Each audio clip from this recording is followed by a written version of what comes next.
Imagine standing in a Himalayan village surrounded by ancient stone homes, terraced fields cascading down green slopes, and mist curling over the mountains. But there's no laughter of children, no clinking of utensils from kitchen courtyards, and no fresh footprints on the winding paths. Just silence. In the monsoon months, this silence grows deeper. Torrential rains bring landslides, roads vanish in floods, entire hillsides crumble, cutting off villages, destroying farms, and making life even more precarious in the highlands. Faced with the dual challenges of fragile infrastructure and increasing climate disasters, many villages choose to leave, often for the good. These are Uttarakhand's ghost villages, once thriving hamlets, now left deserted. Some homes are logged, others have collapsed. Entire communities have migrated in search of safety, work, and opportunity. According to a 2018 report from the State Migration Commission, there are over 1,700 such villages in the state. That is 1,700 villages without people. Imagine that. But before we understand the impact, let's ask why. Why is this happening? Why are people migrating away from these beautiful Himalayan villages? The primary reason is employment, or rather, the lack of it. Most villages in Uttarakhand rely on rain-fed agriculture, which means farming here is entirely dependent on the seasonal monsoon. There are no assured sources of irrigation like canals or tube wells in many of these remote villages. As a result, farming is often unreliable and limited to subsistence. That is, families grow just enough to feed themselves, but not enough to sell in the market or even make a profit. This means there is no regular income, no savings, and very little financial security. With few alternative livelihood options available locally in the villages, especially for the youth, migration becomes the only way to survive. Young men in particular move to cities to take up jobs as laborers, security guards, drivers, or even in hotels and factories to send some money back home. Over time, the steady trickle of migration turns into a permanent shift.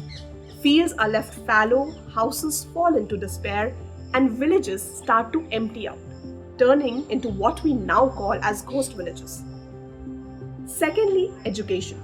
This is a major factor. According to the Migration Prevention Commission report, there are 263 schools in the state with no teachers at all. Imagine sending your child to a school that remains shut daily. After this, it is healthcare. In remote villages, health facilities are either non-existent or too far to access during emergencies. If someone falls seriously ill at night, reaching a hospital is often impossible. Families choose to move to places where they can access at least basic healthcare. Fourth, and the major, which falls on the intersection of all the reasons mentioned above, is climate change and environmental disasters. Uttarakhand lies in a geologically unstable zone, tectonically active, with steep slopes, young fragile rock formations, and hundreds of glacial lakes. This makes it exceptionally vulnerable to climate-induced geohazards like cloudbursts, landslides, flash floods, glacier burst floods, also called GLOFs, droughts, and even forest fires. The Himalayan region today is warming faster than the global average. In Uttarakhand, that means more landslides, flash floods, more forest fires, and even drying springs. The 2013 Kedarnath flood, the 2021 Chamoli glacier burst, the recurring fires in Almora and Pauri, the recent monsoon that blocked over 50 roads and killed dozens in a single week. These aren't one-off disasters, they are a pattern. A recent study by Springer notes that climate-induced migration is reshaping Uttarakhand's demography. When landslides block roads for days or forest fires threaten homes, migration becomes a matter of survival. Another reason is also increasing human-animal conflict. A growing fear of leopards has become a powerful push factor in Uttarakhand's rural out-migration.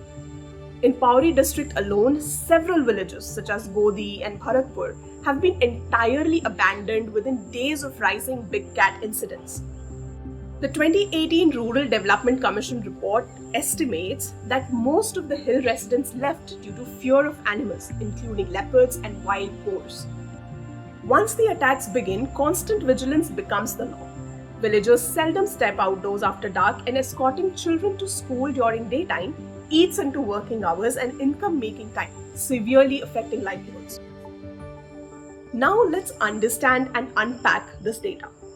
Between 2008 and 2018, nearly 5 lakh people migrated from Uttarakhand's villages. That's an average of 138 people leaving every single day. Between 2018 and 2022, this rose to 193 people per day. But what does this migration lead to? It is leading to a demographic shift. Hill districts are losing people, while plain districts see a population surge. The plain districts also continue to outnumber the hill districts in consecutive elections so far. This impacts political representation, development focus, and even resource allocation. If this trend continues, the hills will lose their voice in policymaking, as delimitation based on population will further reduce their representation. Beyond politics, the social fabric is also being torn apart. The sense of community living, where neighbors were like extended family, is fading. The elderly are left behind alone. Cultural practices, folk songs, rituals, traditional farming knowledge, all are disappearing silently with the people. But there have been some strides too, towards solutions. In 2017, Uttarakhand formed the Rural Development and Migration Prevention Commission to examine all aspects of migration.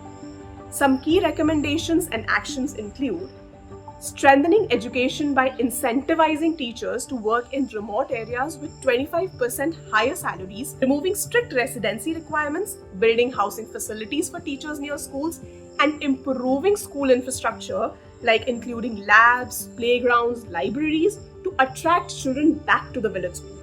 Second, to boost employment opportunities by promoting horticulture, floriculture, herbal plantations, and even aromatic plant cultivation, and also encouraging organic farming and direct market linkages, and developing ecotourism and adventure tourism to create more and more local jobs. Third, and extremely important, healthcare improvements by ensuring functional health sub-centers, providing timely ambulance services in remote areas, and strengthening telemedicine for specialist consultations. The most important of all, climate adaptation measures. This by implementing early warning systems for landslides, cloudbursts, and forest fires, and also by building climate resilient housing and water storage structures to make villages safer. Also, reverse migration strategies, specifically during COVID when around 4,000 people returned home. The state had launched a self-employment scheme with subsidies enabling many to start orchards, dairy farms, nurseries, and even homestays.